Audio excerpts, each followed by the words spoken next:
గణేశాయ నమః. శ్రీ సరస్వతి నమః. శ్రీ గురుభ్యో నమః. భక్తులారా, వాల్మీకి మహర్షి రచించిన శ్రీమద్ రామాయణం యథాతథంగా చెప్పుకున్నాం. ప్రతి శ్లోకం దాని అర్థం. ఇందులో భాగంగా నిన్నటి వరకు మనం బాలయోధ్యారంగ కిష్కింద సుందర యుద్ధకాండాలు పూర్తి చేసి ఉత్తరాఖండ్లోని 45 సర్గలు పూర్తి 46 సర్గలు పూర్తి చేశాం. ఈరోజున 47వ సర్గను ప్రారంభం చేద్దాం. ప్రారంభించే ముందు వాల్మీకి మనిషిని ప్రార్థన చేసుకుందాం. పూజంతం రామ రామీతి మధురం మధురాక్షరం ఆరుహ్య కవితా శాఖం వందే వాల్మీకి కోకిలం అంజనానందనం వీరంజానికి శోకనాశనం కపీశమక్షంతారం వందే లంకా భయంకరం సదానింబ వృక్షస్య మూలాదివాసా సుధా శ్రావణిం తిక్తమప్యప్రియంతం తరుంగల్పవృక్షాదికం సాధయంతం నమామీశ్వరం సద్గురం సాయినాథం. సమర్థద్గురు సాయినాథ్ మహారాజ్ की जय. అధనావం సువిస్తీర్ణాం నైషాదీం రాఘవానుజ ఆరురోహ సమాయుక్తాం పూర్వామారోప్య మైథిలీం. ఆ తర్వాత లక్ష్మణుడు నిషాదరాజు తీసుకొచ్చిన విశాలమైన నావ పైన సీతమ్మను ముందుగా ఎక్కించాడు. తర్వాత తాను ఎక్కాడు. సుమంత్రం చేవన సరథం స్థీయతామతి లక్ష్మణ ఉవాచ శోక సంతప్త ప్రయాహీతి చ నావికం. ఆ తర్వాత లక్ష్మణుడు సుమంత్రుడితోటి రథంతో కూడా నువ్వు ఇక్కడే ఉండు అని చెప్పేశాడు. అంటే సీతమ్మ లక్ష్మణుడు మాత్రమే నావెక్కారన్నమాట. నా వాడితో నడిపించమని చెప్పాడు. తతస్థీరం భాగమ్య భాగీరాజ్యాస లక్ష్మణ ఉవాచ మైథిలీం వాక్యం ప్రాంజలిర్భాష్ప సంవృత. ఆ తర్వాత లక్ష్మణుడు గంగా తీరం చేరిన తర్వాత అంజలి ఘటించి కన్నీళ్లు కారుస్తూ సీతమ్మతో అన్నాడు, హృద్గతం మే మహచ్చల్యం యస్మాదార్యేణ ధీమత అస్మిన్ నిమిత్తే వైదేహి లోకస్య వచనీకృత.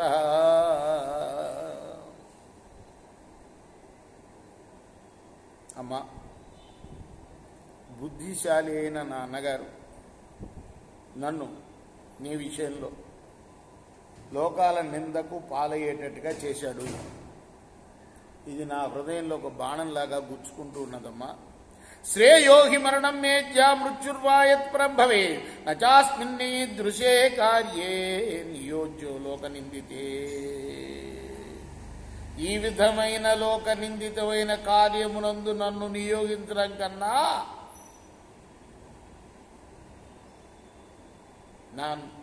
నన్ను చంపేస్తే బాగుండేది. ఆయన అదే నా పాలిట శ్రేయస్కరమయ్యేది. ప్రసీదచనమే పాపం కట్టుమర్హసి శోభనే ఇత్యంజలి కృతో భూమో నిపపాత సలక్ష్మణ. నేను దోషిని కాదమ్మా అని పలుకుతూ భూమి మీద పడిపోయాట లక్ష్మణుడు. రుదంతం ప్రాంజలిం దృష్ట్వా కాంక్షంతం మృత్యుమాత్మన మైథిలీ భృశ్య సంవిఘ్న లక్ష్మణం వాక్యమ ప్రవీత. చేతులు జోడించి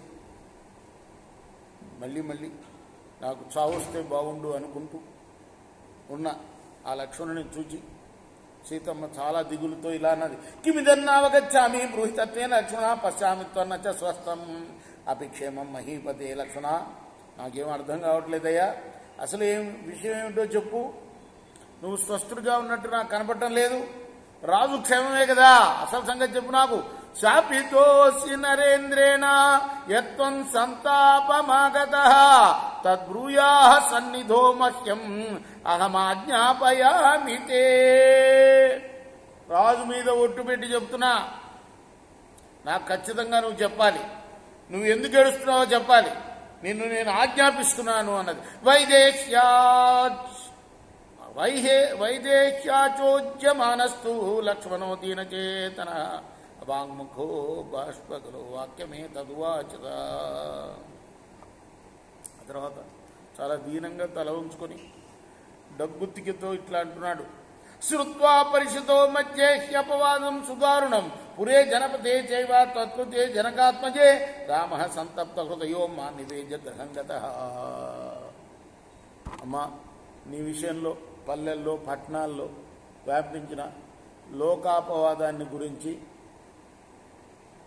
సభ మధ్యలో ఉండగా మా అన్నయ్య విని మనస్సులో బాధపడుతూ నాకు ఆజ్ఞ ఇచ్చి ఇంట్లోకి వెళ్ళిపోయాడు. నతాని వదనీయాని మాయాదేవీ తవాగ్రత యాని రాజ్ఞా హృదిన్యస్తాన్ అన్యమర్షాత్ పృష్ఠతః కృతః.